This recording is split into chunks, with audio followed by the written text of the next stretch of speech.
Will be focusing on decoding impact of EV policy and schemes, FAME and PLI. And the speakers for the session, I would now like to invite on stage Mr. Akash Passey. Please sir के लिए जोरदार तालियां हो जाएं. President Bus Division VE Commercial Vehicles Limited. Mr. Vinnie Mehta, Director General ACMA India. Mr. Rajiv Budhraja, Director General Automotive Tire Manufacturing Association. Please जोरदार तालियां हो जाए हमारे speakers के लिए. And last, Shri Abhishek Bansal, Sector Lead, Capital Goods and Investment Specialist, E-Vehicles Invest India, Government of India. This session will be moderated by Dr. Dev Mukherji, Managing Director, Omega Seiki Mobility. Thank you very much, Kritika, and good morning, ladies and gentlemen. I am Dev Mukherji. I am the Managing Director of Omega Seiki Private Limited. We are a electric vehicle manufacturer, and I am very pleased to be here at this event, and I thank Policy Media and ICAT to having invited me here. It's always a pleasure interacting with fellow professionals from the industry and government, etc. So to begin this session, I first of all I invite and welcome the gentlemen sitting on the dais here, and I think it's a very good gathering. We have representative, I think Abhishek, probably he'll join. Abhishek, then we have Mr. Mehta, Mr. Passey, and Mr. Rajiv. We have representation from the OEM side, government, auto components side. So it's a good mix, and I wish we have a great interaction. Anyway, I'll start with Mr. Passey.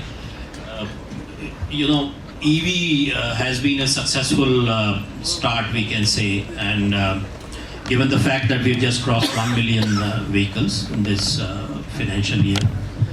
Just to put it in a perspective, Indian car industry became a million industry somewhere around 2012. So it's about, you know, after Maruti came, so you can say 40 years ago Maruti came, and then it took about 25 years to reach that 1 million milestone. Of course, the next million came pretty quickly. So from there, that standpoint, that perspective, I think it is a occasion to celebrate, occasion to be, you know, happy that this industry is really taken off. And the form factors of two-wheeler, three-wheelers, we can say, have been kind of torchbearers for this start. Buses have been another success story, wherein government came up with, I think, the biggest electric vehicle order for 50,000 buses, and it is planned in phases. So I would request your thoughts on how do you think this EV policy is panning out, and what kind of impact do you see when we talk about the bus industry? Because I personally believe that the mass mobility, public transportation are key to success of this industry. So I'd like to hear your thoughts. Thank you. Good morning, everyone. And I think let me first say thanks for the invitation here. ICAT and Policy Chamber of Commerce, Policy Times Chamber of Commerce. It was very heartening to hear what earlier Mr. Shubhendra Sinha, as a policy maker from Niti Aayog and leading the sector, and as well as these things from the Ministry of Heavy Industries said.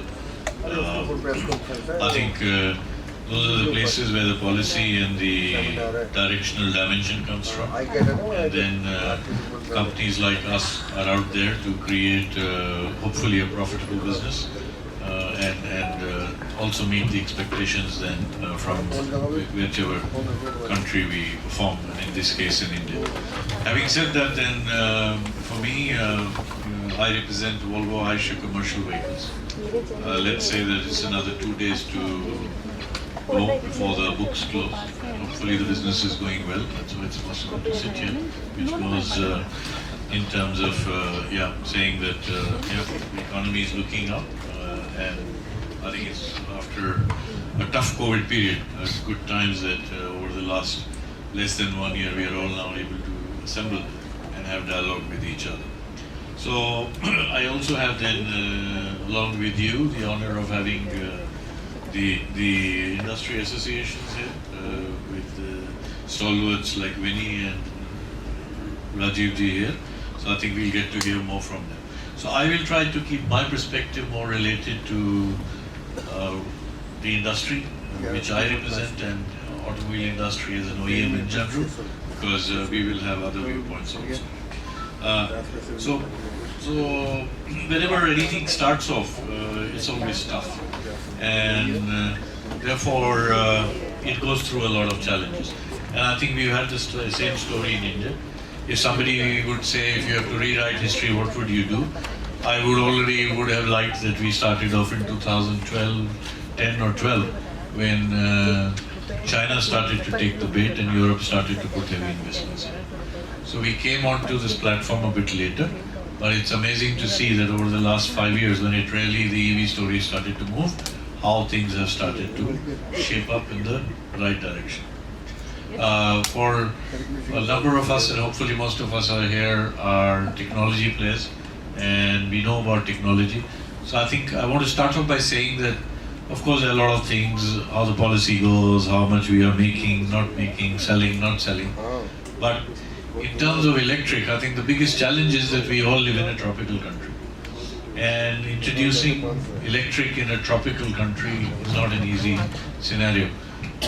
With my 25 plus years of experience with the Volvo Group around the world and with Eicher and Volvo in India, we've always been discussing for many years, is it right that with this kind of heat temperatures we have here, especially in summers, would this technology work or would it not, or would it create unsafe situation for people? So I think with that background, I do say that over the last 5 years, we've had an amazing success in this area. In the automobile industry, then of course, I think it's very natural that the small things will get tuned to electric faster.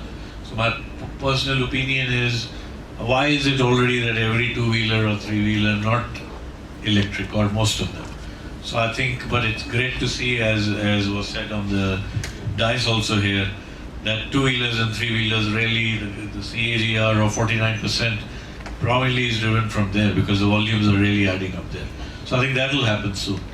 Cars has started, and trucks is still a challenge, because there we carry load, and is battery the solution or is just one of the solution? I think that question still needs to be answered, and Niti Aayog has started to define how now we can, on the truck side, create some islands of excellence.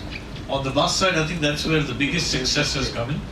Not only in India, I think when China started, and me having the possibility in my earlier role to chair 2 companies in China, we were in one of them making more than 4,000 electric buses a year, already about 7-8 years back.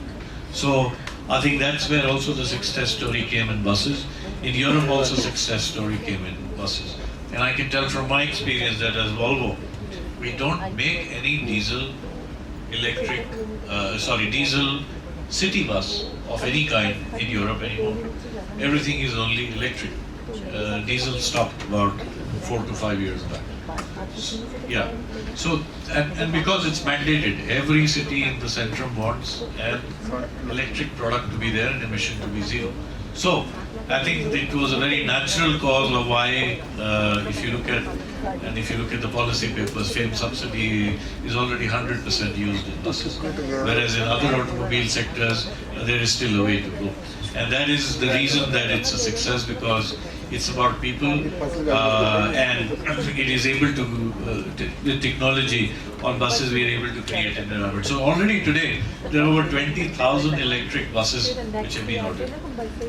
Most of them then have been ordered and are being put in, being designed, manufactured, sold, operated, all by the OEMs themselves to the various cities of India or the various state corporations. So that also brings in some challenges, which I will talk of later, but that's a great success. I think going forward, of course, that's not a model which can continue, because that is where an OEM can, on its balance sheet, take certain amount of investment to work with what the government wants to work, and that's been a success. But overall, talking then as before coming back again later, I think if there is any technology which is a story for the future, at this moment it's electric. Many other things are being spoken, but that's where the biggest dimensional change will come in. I was a little surprised when we were only one or two of us who had an electric vehicle. So I don't think the question was an electric car. I guess that if you have a lawnmower at your home which is electric today, or a two-wheeler at your home which is electric today, so there are number of things coming onto electric, and that would spread overall across the value chain in the automobile sector. Thank you. Thank you very much, Ashok. I think you very aptly put the success story is the technology maturity. Today battery is the most mature technology. Tomorrow it may be hydrogen or whatever, we don't know. And within battery, of course, there are various chemistries evolving. But I think the mature technology has been taken to a industrial scale level. You can say TRL9 or whatever. So I think this is where the EV story is successful and successfully panning out in India. And as you rightly pointed, that this is where I think has a clear map. Now on the economic side, we'll talk later, and we'll come to that, the economic model and whether it is successful or what more can be done. Now I'll come to Mr. Vinnie Mehta. So you have been spearheading the auto components industry and representing in various forums for a very, very long time. Now, automotive is a very material intensive industry, and also traditionally it has been organized in a tiered manner, tier 1, tier 2, tier 3, etc., raw material suppliers. So given the backdrop of IC engine industry now, this industry will obviously migrate or transit to non-fossil fuel, and probably battery would be one major transition apart from some other industries. Now, I would like to know, sir, from you, what are your thoughts on this EV policy, and how is the auto components industry gearing up for this, setting up capacities, technology developments, R&D, etc., because the scale cannot come without this industry getting ready. So your thoughts on the subject, please. Thank you, Dave, and thank you once again. Good morning again. I was there. Very interesting two questions that you asked me. See, from a policy perspective and from a will of the government's perspective, these are very interesting times, because every single forum, any government leader, whether it is Mr. Nitin Gadkari or it is Mr. Piyush Goyal, they're going hammers and tongs for localization.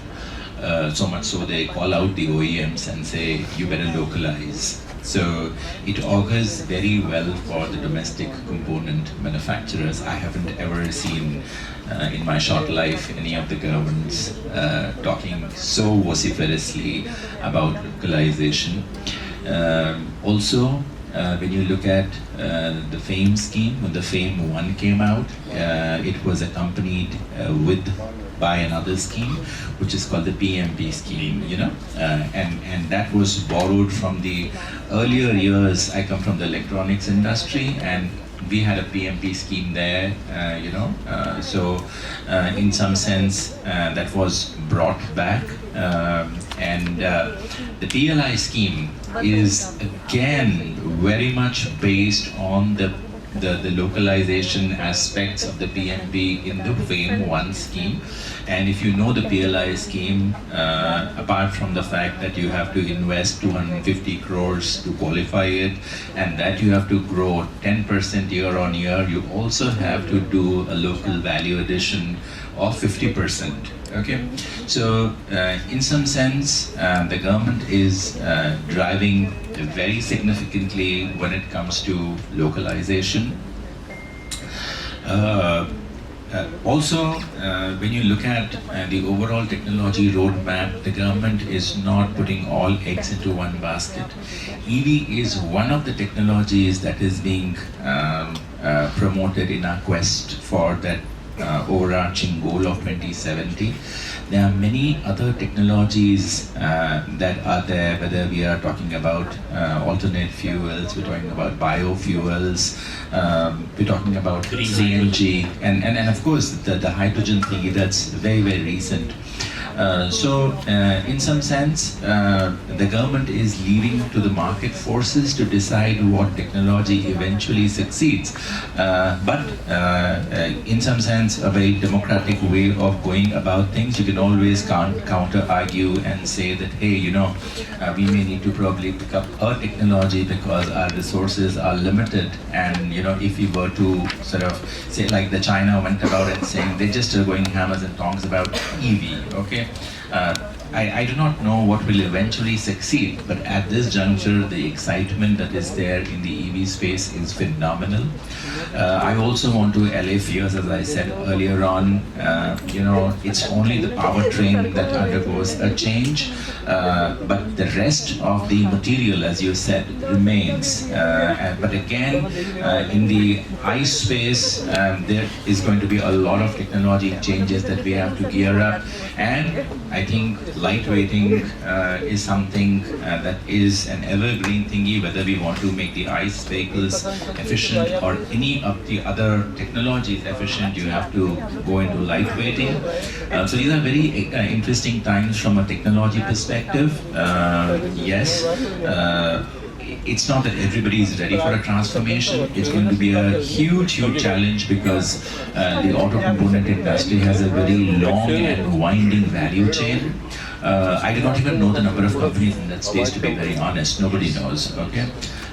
So how will that transformation impact? We'll have to see to it, and therefore we are suggesting to our members to also, we are actively now pursuing adjacencies. I do very regular tech shows with the OEMs. I've done with Ashok Leyland, I've done with Tata Motors, I've done with Hero Motocorp, I've done with Hyundai, and all of these, by the way, are also for electric vehicles, okay, not just for the conventional ICE vehicles. But now I'm doing a tech show for Chennai Railway Corporation. Chennai Metro Railway Corporation, because a lot of the traditional industry prowess that is in casting, in some of the other traditional areas, plastics, making of seats, can also be looked at adjacencies such as aerospace, such as the railways, such as the defense, drones, and the drones, of course. So we are sort of a catalyst trying to enable, but only the time will tell how the industry sort of grabs those opportunities. But we can't be more enough thankful to the government for what they have done at this juncture in sort of hand-holding the industry when it comes to the electric mobility. So yeah, I'll end this here. Yeah, I think Vinnie, thank you very much. And you have rightly explained what the industry is, what the industry is doing, and how it is sort of setting the pace for the future. Government is probably we are seeing creating the whole framework, the infrastructure, and facilitating both on the demand side as well as on the supply side by their various intervention, fiscal and non-fiscal. So, and obviously auto components industry is one of the key stakeholder in making this success. So taking this discussion forward, Mr. Rajiv, I would, again, you would represent the tire industry, which is again a very, very critical and important part of the automotive industry, vehicle industry. Again, a complex industry in terms of technology, products, and also entry barriers are high, and I think a lot of big players, the big brands are already here. So coming into this whole transition to electric, so what are your thoughts on this whole framework that is being developed by government through the EV policy? And since there is an environment angle also, sustainability environment side as well. So I would request your thoughts from the perspective of your industry into this.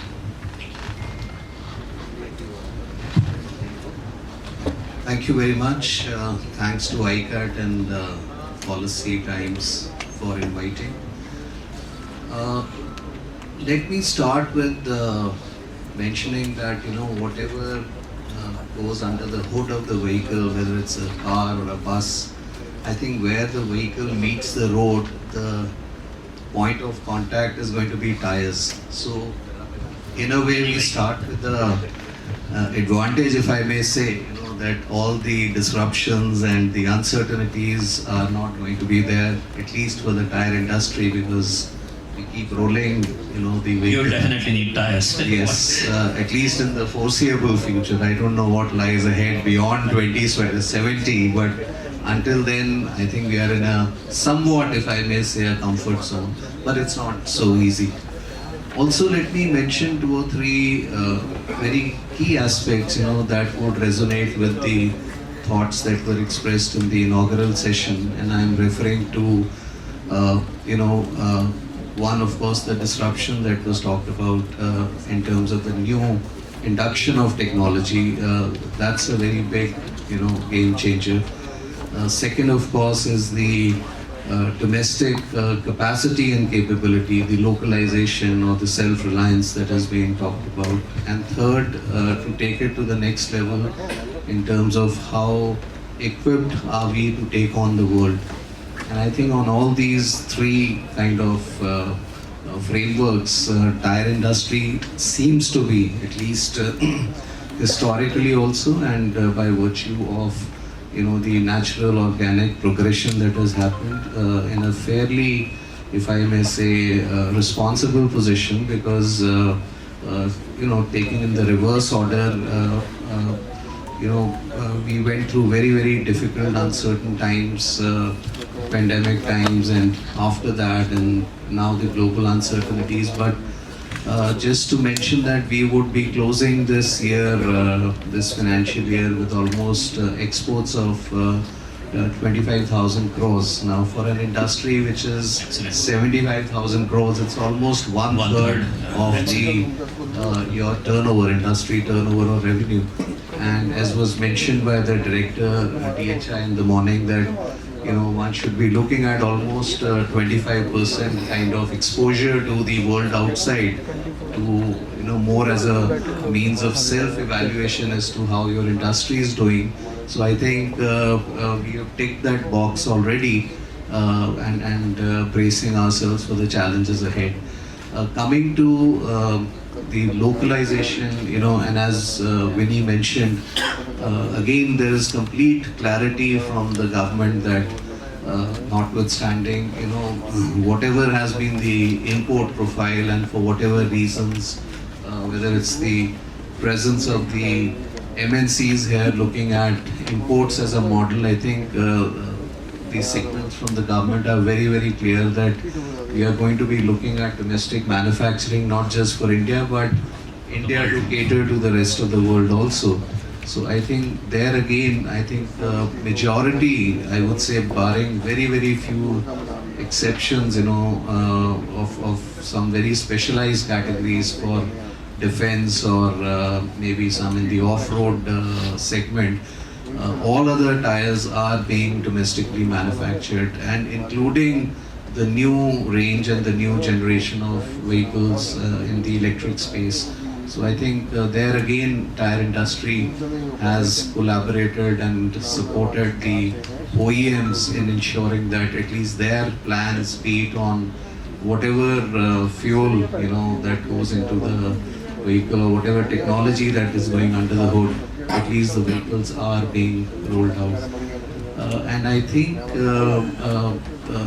in going forward, I think this journey is only the beginning. Everybody realizes that the decarbonization of the transport sector, it's not just a matter of discussion. The time is for action, and as Mr. Passey said, we were late starters, or we are late starters, but we need a lot to catch up with. But I think the overall signals are very positive for the country as a whole and the sector that we are in. Thank you.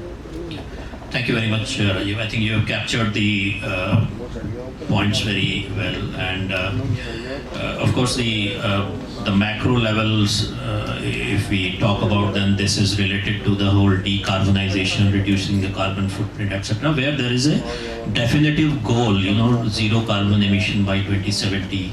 By 2030, the energy side government has taken a target to achieve 50% by renewables.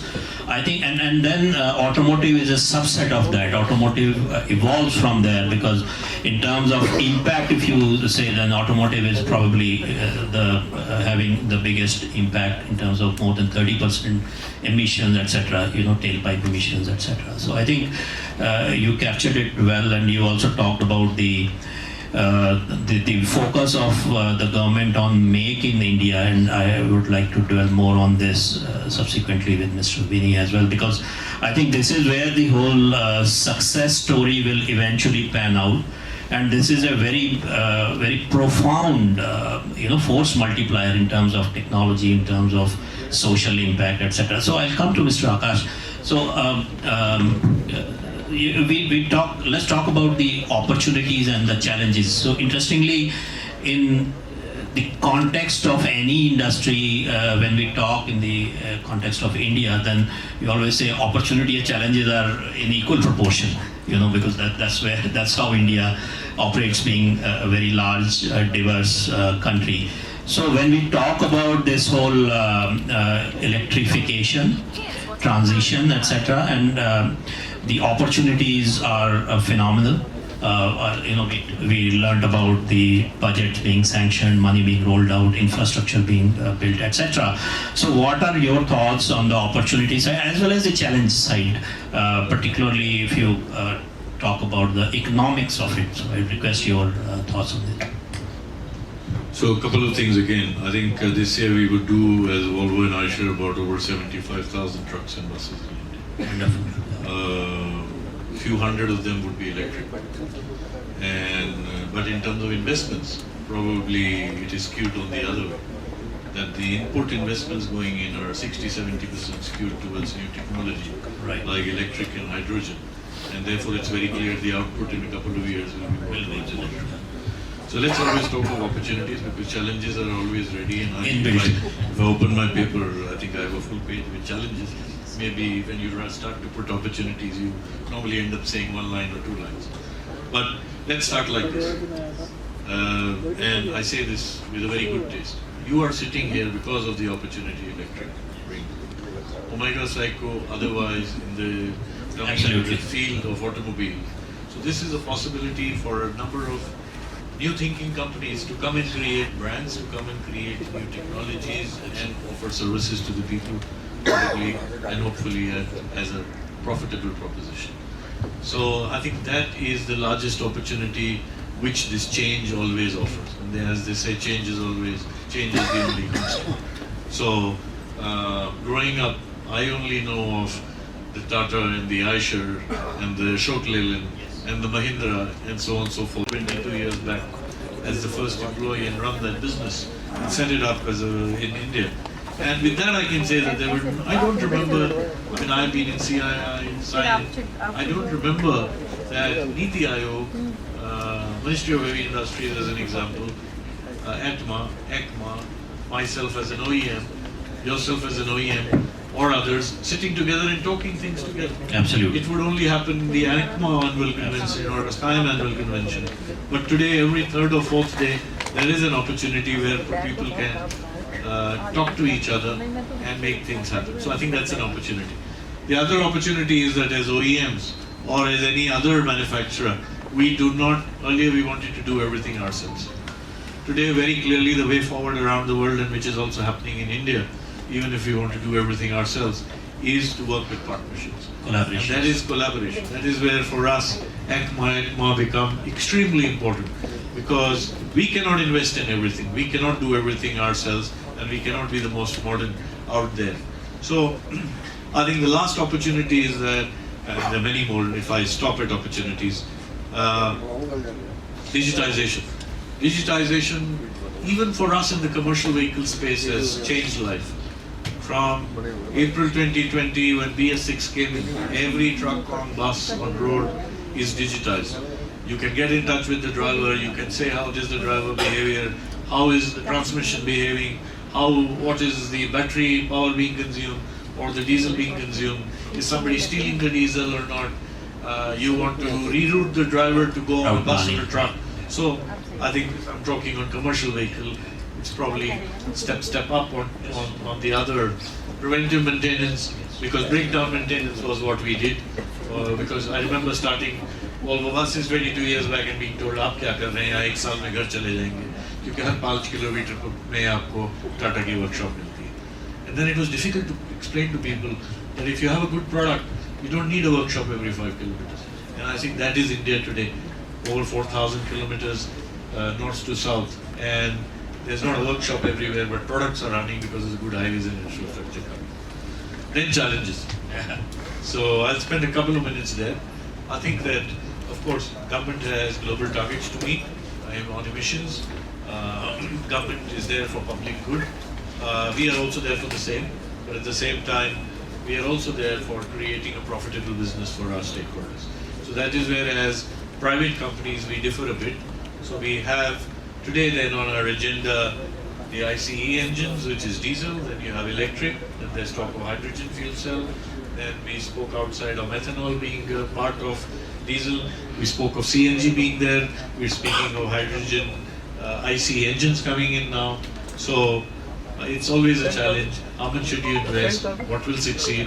Where should you invest and still keep your job? Because end of the day, ROIs have to be. yes. So I think that's a big challenge. Then coming specifically to electric, I think it's been a great story on the bus side. But one reason why it's a great story in India and the world over is that the policymaker is the government. The purchaser also in one way, or the service provider on one way is also the government. So there, the value chain starts from them and it ends from them. And that brings also again a challenge. Because myself or Ashok Leland or somebody, we can make thousands of electric buses, give it to the cities, we are designing them ourselves, we are manufacturing them ourselves, we are selling to our own mobility service companies, we are running them ourselves, we are servicing them ourselves, we are putting charging infrastructure ourselves in government depots, and that's very good, because in the beginning you need to do that. But how long? So the challenge with this is that end of the day I'll provide that service and I'm paid for that service in a state by a state corporation, which in itself probably in most of the cases, leaving good examples in Delhi and Gujarat and maybe selected few, is actually a high loss. Then I do everything and then I'm told, "Abhi to paisa hai nahi, 30 din baad aao baat karenge." So if I keep my trousers out for 6 months like that, it'll be a great job. So I think that is where the government needs to then support the next step, how to bring in private operators into it, how to make component manufacturers also a bigger part, they already are in some way, part of the whole story. On the inside and outside, how to have financiers, operators and others become part of the story and not only OEMs. Then of course there is a challenge in electric, that is of circular economy. Because today we will not start talking about it, but tomorrow we'll be talking how do we dispense the batteries? Where does all the electronic and digitized material go? So I think that is not so much on the table today. So I think I'm just focusing now on the big things, where big ticket items. And lastly, and then I have 50 more, but let me say lastly, the incentives have to continue for some time. We can't say that, okay, now we have seen 10% of penetration in electric in cars, maybe 30% in EVs, two-wheelers or three-wheelers, and maybe almost a higher percentage in buses. So we've done a great job. Let's stop it here. So if we have to continue with the change, the government support must be required. It's still not standing on its own.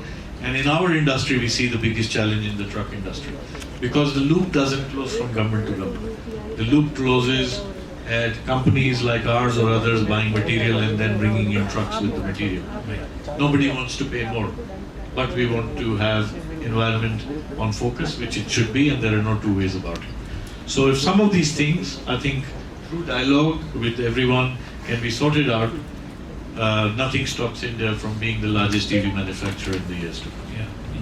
Thank you, Akash. I think you have sort of put the whole package together. You know, we have to talk, and there has to be dialogue, like you said, with the stakeholders to make this business viable for everybody and sustainable for everybody. Sometimes, you know, of course, there is a big debate around this whole competitive pressure on pricing, cutting down the per kilometer cost, etc., which is great. But again, we have to also see for a nascent industry, we have to make it profitable in a calibrated manner. Of course, there has to be investments on both sides. So I think you captured that very well. So coming to Vinnie, I just want to touch upon another opportunity, and which is the social part of it, and it's not really talked about so much, the human resources, the skill development, etc. And I think as the technology sort of jumps in a very big way, and I am associated with IITs and some other institutes, and I always tell them, the curriculum needs to undergo rapid sort of change now. So that's at not only the engineers, but down the line, there are mechanics, the people who repair the vehicle, take care of the vehicle. So I'd like to know your thoughts, and how do you see the opportunity panning out, because you are, the auto industry is a very large employer. We're talking about something like 40 million people directly and probably several million indirectly into the whole supply chain. So how do you think about this opportunity? Your thoughts, please.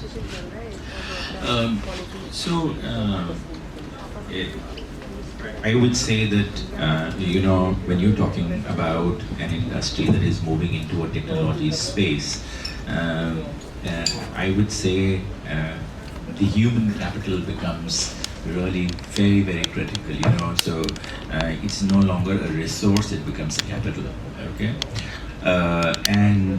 Definitely, I would say there's a huge gap today between what is existing and what we need, and it is not just looking from the transformation of the industry only from a product perspective, but also looking at the way the manufacturing is transforming into a digitized manufacturing.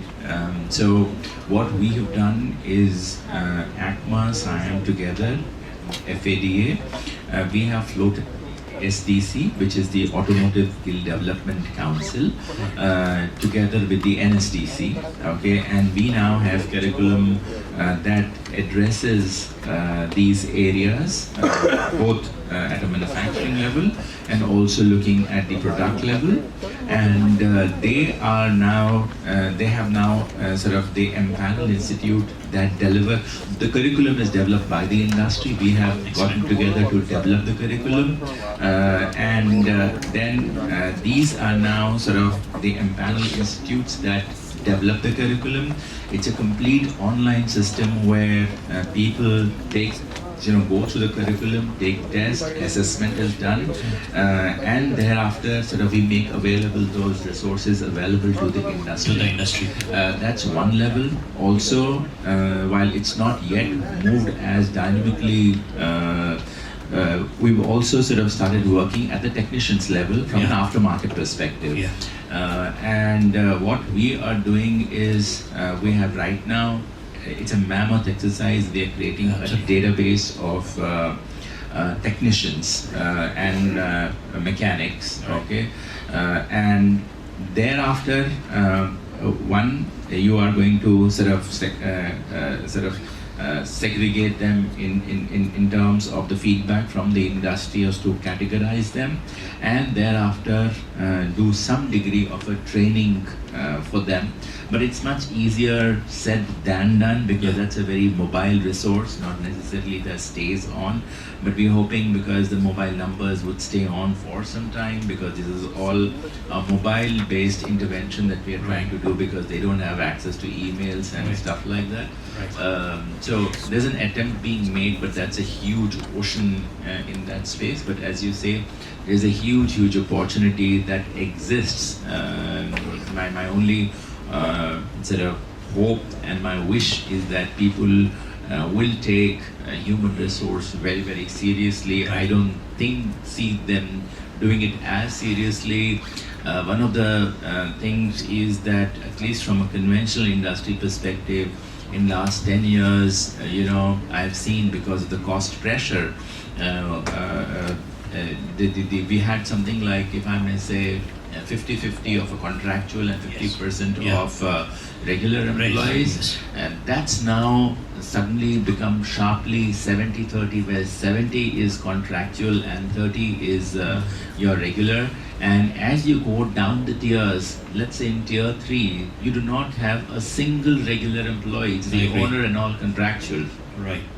And when you move into these kind of structures, you are not investing enough, because it's a mobile resource, the contractual labor. You're not making enough and more investment in skilling those people, and believe you me, the industry will suffer in the long run. So that is something, a word of caution, at least from my part of the vertical that I come in. It's not as much of a challenge in the OEMs, but then definitely in the value chain, it's going to have a detrimental impact, and one must be very wary of it, and one needs to make sure that we take corrective actions. Otherwise, when we move into a technology industry, we're going to suffer very badly. I think it's very pertinent point that you made, that it is very important to the kind of scale that we are talking about, 10 years, 20 years down the line, and to prepare the industry for that, what is coming. I think the technology change that is going to happen, the roles will be different, the responsibilities would be different, and for example, a mechanic handling an IC engine versus a EV is an entirely different ballgame in terms of complexities, safeties, etc. So I think this is something very big, I would say, opportunity for the industry to really build its resources, build the firepower, for the new vehicle technologies that are emerging. Very well put, sir. So, Mr. Rajiv, again the same question. I would like to know, what are your thoughts on the opportunities as well as challenges from your perspective? What do you think needs to be done, and where are the big challenges coming? Well, coming from the OEMs where Mr. Akash said he could list out 50 plus, and then Vinnie as the component industry, I think I will, representing only a part of that value chain, confine myself to only maybe 2 or 3 big ticket challenges. First, of course, being that automotive value chain somehow and tire as it is being a raw material intensive product, on the other hand, it's not just the small grower fraternity. When we are looking at our other raw materials, be it synthetic rubbers or carbon black or chemicals, again we are connecting with the giants of the industry, the Reliances and the Aditya Birla Group for carbon black, and so on and so forth. So that, I think, is a tough call by itself, doing that act. On the opportunities, I would say that, as was mentioned now, digitization, and then the example of the earlier era of the 70s and the current, the automobile industry landscape that has been given. Today, again, thanks to the embedded technologies, people are expecting, at least pertaining to tires, a TPMS to be built in as a part of the vehicle, navigation. And it's also, going to be prompting tire companies to look at alternate models, not just buying tires as a one-time investment, but actually looking at a pay-per-use Tire as a service. on a cost per kilometer basis. So as technologies get both evolved and adapted and become a part of the vehicle dynamics, I think those offshoots would emerge, and surely we would be looking at those areas of opportunity as well. Very well. I think this is a very important point. Although your industry is kind of agnostic to the IC or any other technology, but still, I think the impact of these emerging technologies, particularly the digitization and now AI being talked about in a big way, so we have to see how it pans out. So these technologies cut across all the products and services, and that is where I think innovative products will come into the market wherever you play. That's what I believe, that these are the new dynamics that are planning out in the industry. And EV provides that much better in terms of opportunities, because you can have battery as a service, swapping as a service, etc. So those are some of the new opportunities. But altogether, I think it's a great time to be in. So.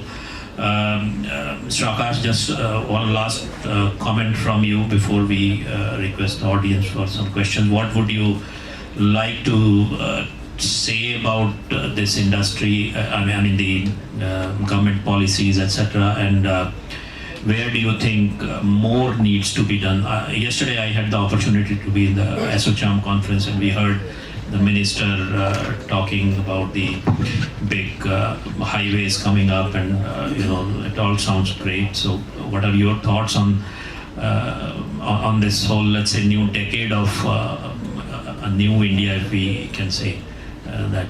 So your thoughts, please.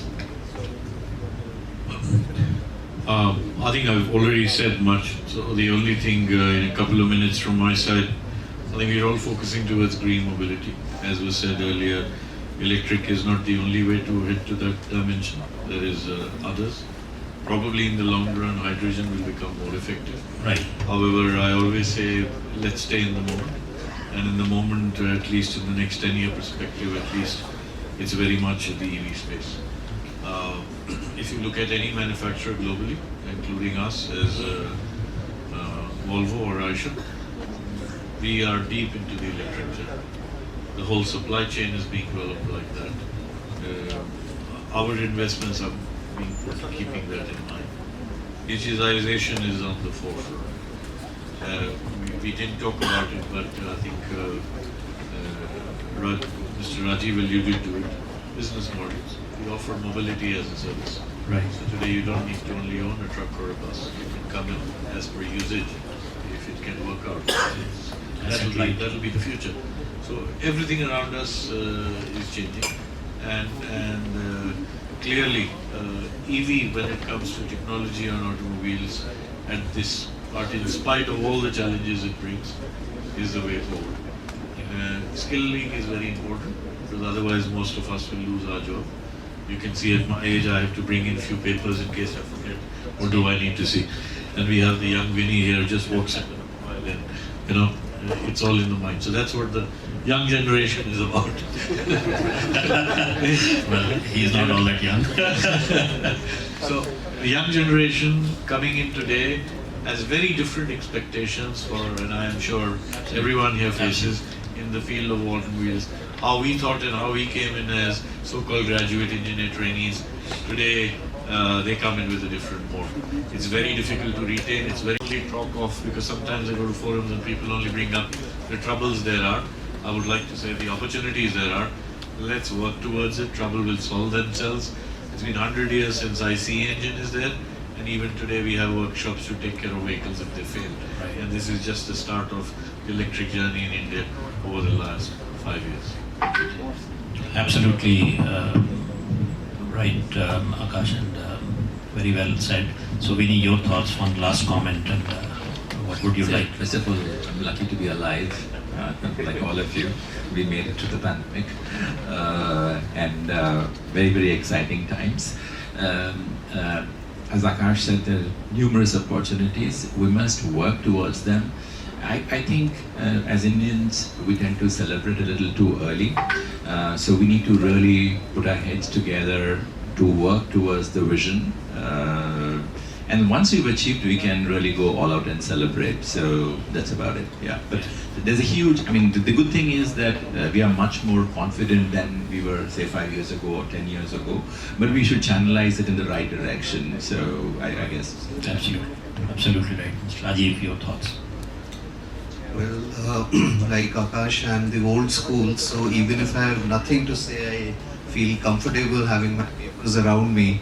But having said that, I think what I would leave it as a parting thought would be that while the government direction and the policy guidelines are quite clear, I think there's still room to make them slightly more, if I may say, nimble-footed or flexible in sync with the experimental times that we are in, because this is a road that is not, traveled before. So there are, pit stops where we need to take a pause and look back. And I think that's where probably the expectation from the government is a little more from the industry side. Also, like it was mentioned in the morning, say 30 odd states or 22 states have their own EV policies, again, instead of, joining the bandwagon, perhaps it's good time to kind of, take a pause, step back and review what has worked, what hasn't, and that could be, I mean, those are the kind of areas that one should start deep diving and kind of adjusting doing the course correction as we go forward. Absolutely right, Mr. Rajiv. I think it's time to, even though feel happy, maybe even celebrate, but I think introspection of what has gone wrong, what all needs to be done, because it's a very large industry and very, very significant change that we are going to see in next 5 to 10 years. So just to conclude the discussion today, we had an excellent thought-provoking discussion. Thank you very much, Akash, Vinnie ji, Rajiv ji. Thanks a lot, and I would like to thank ICAT for giving us this opportunity.